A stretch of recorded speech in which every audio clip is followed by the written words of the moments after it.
e mama? Mama ta este offline. Tu nu înțelegi? Nu. Ce înseamnă? Bă, copile! Mai ales că eu sunt tatăl tău, adică eu sunt Alex ăsta. Tu nu mă vezi? Ăsta care mă mișc acum. Nu. Tu nu ești bun. Tu ești rău că mă bați. Mă bă la curt și îmi sare și căcatul de mine. Pe dacă nu stai cu minte, Îmi ce dai cu vrei? nu iau. Pe dacă nu stai cu minte, ce vrei să fac? Îmi dai și cu bulonicul. Dar pot să plec? Poate vrei să te bat eu? Da. Bă, tu e sigur că vrei să te bat? Da. E firar tu să fii de copil. Gata, nu da. Nu da. Ce doare! Cu bulonicul. Oh! Tata, ești prost. Dacă mai zici odată să vezi... Bă, lasă-mă, frate, în pace! Bianca.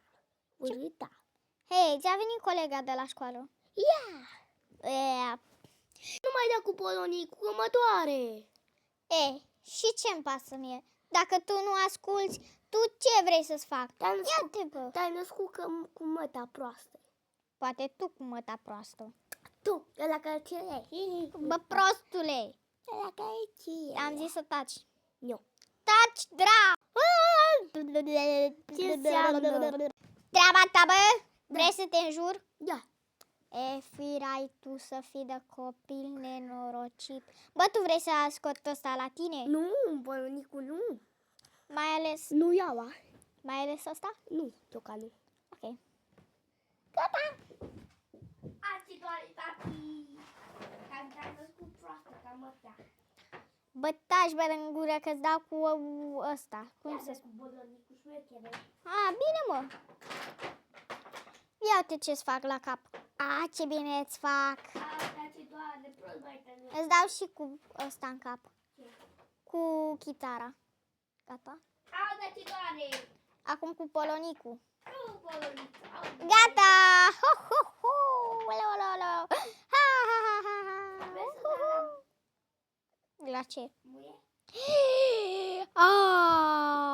Firar tu să fii, că chiar o pățești. Prostule.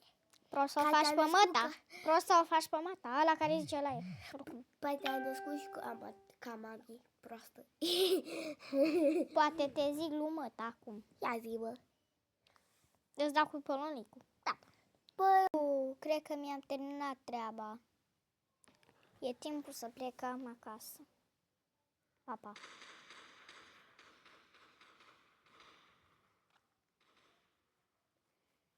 mă duc la spital.